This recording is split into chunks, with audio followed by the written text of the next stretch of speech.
ఈ సమావేశానికి ఏర్పాటు చేసినటువంటి DSP Suryapet, CI town police station, one town police station, CI rural Suryapet rural and CI Thungathurthi and CI Nagaram and వారి యొక్క ఎస్ఐసు, ఇక్కడికి వచ్చినటువంటి మీడియా మిత్రులు, ఇక్కడికి వచ్చినటువంటి ప్రజలందరికీ కూడా పోలీస్ డిపార్ట్మెంట్ తరఫున ధన్యవాదాలు. ఇక్కడ ముందుగా పోలీస్ డిపార్ట్మెంట్ అనేది ఏంటి, ఎప్పుడు ఏర్పడింది, ఏ విధంగా ఏర్పడింది, ఎందుకోసం ఏర్పడింది, యాజ్ ఏ పోలీస్ జిల్లా ఎస్పీగా, ఎందుకంటే మీ అందరూ ఎంతోమందిని చూసి ఉంటారు, ఎంతో కాలం నుంచి వివిధ రంగాల్లో నిమగ్నమై ఉంటారు. కొంతమంది బిజినెస్లో, కొంతమంది రాజకీయాల్లో, కొంతమంది వ్యవసాయంలో, కొంతమంది అవుట్ సైడ్ పోయి పనిచేసుకోవడంలో.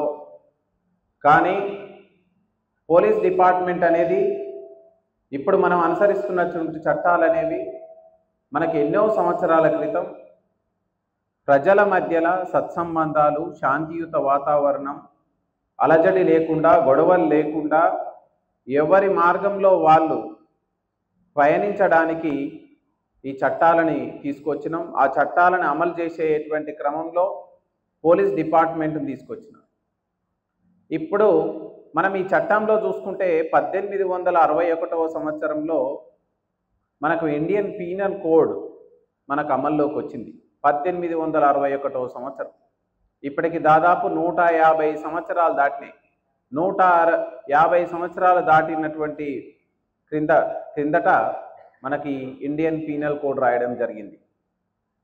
మనందరికీ తెలుసు ఏంది, ఈవెన్ ఈ చట్టాలు రాకముందు కూడా తెలుసు ఏది మంచి ఏది చెడు. మనందరికీ కూడా భగవంతుడు మనం పుట్టినప్పుడు ప్రతి ఒక్కరికి కొంత మేధస్సును అనేది ఇవ్వడం జరిగింది. అదే మనం మైండ్. ప్రతి ఒక్కరికి 1200 గ్రాములో 1300 గ్రాములో మేధస్సుని మనకి ఇచ్చినాడు. కానీ ఆ మేధస్సు అనేది మనం పెరిగే క్రమము, మనం పెరిగే పరిస్థితులు, మన తోటి వయస్కులు, మన ఇంట్లో ఉన్న పరిస్థితులు, లేకపోతే మన చుట్టుపక్కల ఉన్న పరిస్థితులు, మనం చేసే పని, వీటన్నిటి వల్ల మంచి చేయాలన్నా చెడు చేయాలా అనేటువంటిది డిపెండ్ ఉంది. మన చుట్టూ ఉన్న జనం, మన ఫ్రెండ్స్ అయితేమి, మన ఇంటి బంధువులు అయితేమి, మన చుట్టుపక్కల ఉన్నవాళ్ళు.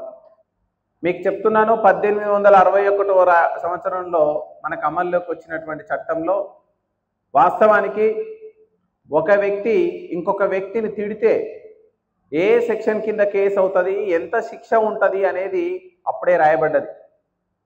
ఒక వ్యక్తి ఇంకొక వ్యక్తిని చెయ్యితోటి కొడితే ఎంత శిక్ష ఉంటుంది, ఏ సెక్షన్ కింద ఉంటుంది అనేది రాయబడ్డది.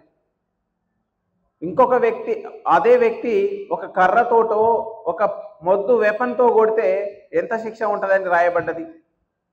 పదునైనటువంటి ఆయుధంతో కొడితే ఎంత ఉంటుందని రాయబడింది. మనిషిని ఆయన ప్రాణం పోయేటట్టు కొడితే ఏ శిక్ష ఉంటుందో రాయబడ్డది. ఇన్ని ఉన్నప్పటికీ, ఇన్ని కట్టుబాట్లు ఇంత క్షుణ్ణంగా, మరి ఇప్పుడు చూడండి, తిడితేనే ఒక 3 నెలల జైలు శిక్ష పడుతుంది. తిడితే అని అంటే మనం నిజంగా ఇంకొక వ్యక్తిని బాధిస్తామా? బాధించం. ఇవన్నీ మనకు తెలుసు. మరి ఎందుకు చేస్తున్నాం? మనలో ఉన్నటువంటి కండబలమో, మనలో ఉన్నటువంటి ధనబలమో, లేకపోతే మన చుట్టూ జనాలు చేరిరనో, ఇంకేదో నాకు అనుకోని బలం వచ్చిందనో మనం తప్పు చేస్తాం. ఈరోజు గాంజా కేసులలో పట్టుబడినటువంటి వ్యక్తులను మనం పట్టుకొచ్చాం. ఈరోజు మనకు మాదక ద్రవ్యాలు, గాంజాయి, అది గోళీల రూపంలో, చాక్లెట్ల రూపంలో, ఆయిల్ రూపంలో, గాంజా రూపంలో మన పల్లెల్ని చుట్టుముట్టినాయి. మీకు చూడండి, ఏ యువత కూడా వాడు గాంజాకు అలవాటు పడి ఎక్కువ మత్తు కావాలని సాయంత్రం పూట 4-5 పోరగాలు ఊరవతలకి కట్ట మీదకో, బాయికాడికో, చెట్టుకాడికో బూతురు అంటే మీరు వేరే సంశయించకండి, ఖచ్చితంగా వాడు గాంజాకి అడిక్ట్ అయిపోయినాడు. అందులో మీ పిల్లోడు ఉన్నాడా, మీ తమ్ముడు ఉన్నాడా, మీ బ్రదర్ ఉన్నాడా చూడండి. ఖచ్చితంగా పోలీస్కి ఇన్ఫార్మ్ చేయండి. ఖచ్చితంగా 1908 అనేటువంటి నెంబర్ ఉంది, దానికి కాల్ చేయండి. లేదా మన పోలీసు మీకు అందుబాటులో ఉంటే వాళ్ళకి చెప్పుకోండి. ప్రతి విలేజ్కి ఒక విపిఓని ఇచ్చినాం, వాళ్ళకి చెప్పుకోండి. ఖచ్చితంగా వాళ్ళ మీద నిఘా పెట్టినాం. మీరందరూ ఎందుకో పోలీస్ అని అంటే ఎందుకు అని అంటే, ఇంతకుముందుకే నేను ఒకటి వివాదాలు, ఒక్కరోజు పోలీస్ సెలవులో పోతే ఏమవుతుంది అనేటువంటిది ఒక ఆయన ఈ మధ్యన ఒక వీడియో వైరల్ అవుతుంది. మరి పోలీస్ దేనికోసం పనిచేస్తున్నారు? చట్టాన్ని అమలు చేసే క్రమంలో, శాంతియుతమైనటువంటి సమాజాన్ని నిర్మించే క్రమంలో అనుక్షణం సెలవు లేకుండా మీకోసం పాటుపడుతున్నప్పుడు, చట్టాన్ని అమలు చేస్తున్నప్పుడు ఖచ్చితంగా వాళ్ళు చెప్పే మాటలు వినాలి. సమాజాన్ని ప్రొటెక్ట్ చేసుకునే క్రమంలో మనం భాగస్వామ్యములు కావాలి. ఈ భూమి మీదకి మన అమ్మ నాన్న తీసుకొచ్చిరంటే ఖచ్చితంగా మనల్ని ఒక మహాన్నతమైనటువంటి వ్యక్తులుగా తీర్చిదిద్దాలనేటువంటి ప్రతి తల్లిదండ్రికి ఉంటుంది. వాళ్ళు గుడిసెలో ఉన్న వాళ్ళ, రేకుల కొట్టంలో ఉన్న వాళ్ళ, బంగ్లాలో ఉన్న వాళ్ళ నాటే మ్యాటర్. ఖచ్చితంగా ప్రతి తల్లిదండ్రులకి ఏముంటుంది? నా కొడుకు, నా బిడ్డ ఖచ్చితంగా మంచి ఉజ్వలమైన భవిష్యత్తు కలిగినటువంటి వ్యక్తిగా ఉండాలని. కాబట్టి మీరు కూడా ఒక మంచి సమాజాన్ని నిర్మించడంలో మీరు పాత్ర పోషించండి. గాంజా కేసులలో ఉన్నోళ్ళు ఎంతమంది ఉన్నారు? గాంజా కేసులో చేయలేవటండి. మీరు ఖచ్చితంగా మనం ఎంక్వైరీలో చేస్తే, ఖచ్చితమైన ఎంక్వైరీ చేస్తే మీరు ఎక్కడో ఉండి మీరు ఇక్కడ ఉన్నట్టు ఆపాదించబడడానికి అవకాశం ఉండదు. కాబట్టి ఈ బైండ్ ఓవర్ని ఎప్పుడు కూడా కేసు మాదిరిగా మీరు చూడకండి. ఒకవేళ బైండ్ ఓవర్ చేసినట్లయితే ఖచ్చితంగా ఆ బైండ్ ఓవర్ కండిషన్స్ని మీరు వయలేట్ చేస్తే తదుపరి మీరు ఇచ్చే జమానత్ ఏదైతే పూచికత్తు ఉంటుందో అంత మొత్తం మీరు సీజ్ చేయడం జరుగుతుంది. మరి అది అవసరమా మనకు? 1,00,000 2 లక్షలు మిర్యాల విలేజ్లో, ఇంకా కొన్ని విలేజులలో, కలకోవా విలేజ్లో, నరసింహులగూడెం విలేజుల్లో, నరసింహపురం విలేజుల్లో, రఘునాథపాలెం విలేజుల్లో దాదాపు లక్షలు మనం డిపాజిట్ మనం కోర్టులో జమ చేయడం జరిగింది. ఎందుకు?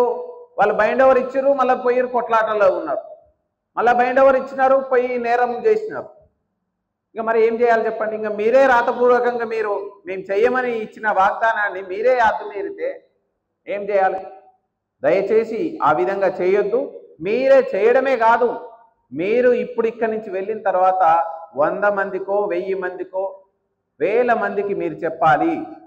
మీరు ఖచ్చితంగా మనం మంచిగా ఉందాం, మంచి సమాజాన్ని నిర్మిద్దాం, శాంతియుతమైనటువంటి సమాజాన్ని నిర్మిద్దాం. గ్రామంలో ఎవడైనా ఈ ఉడుకు రక్తంతో, యువ రక్తంతో, ఇంకా చెడు మైండ్ కలిగినటువంటి వాడు విర్రవీగుతుంటే వానికి ఉద్బోధ చేద్దాం. వినలేదనుకోండి, వినకపోతే ఇక వానికి బాధ, వానికి next course of action start అవుతుంది. సో బైండ్ ఓవర్ చేస్తున్నాం, షీట్స్ ఓపెన్ చేస్తున్నాం.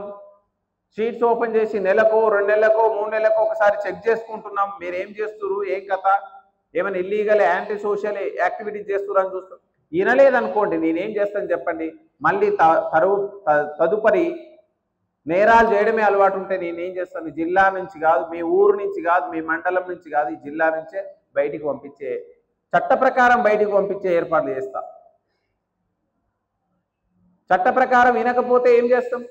ఇంకా లేదు, కూడదు, కాదు అని అంటే పీడీ యాక్ట్ ఓపెన్ చేస్తాం, మీరు అంత తీవ్రమైన నేరాలు చేస్తే. కాబట్టి ఇవన్నీ మీరు యువతకు చెప్పండి. ఒక ఎస్పీగా నేను మీకు చెప్పేది ఏంటంటే, ఖచ్చితంగా మీ యొక్క కన్సర్న్ నేను సీరియస్గా తీసుకుంటాను.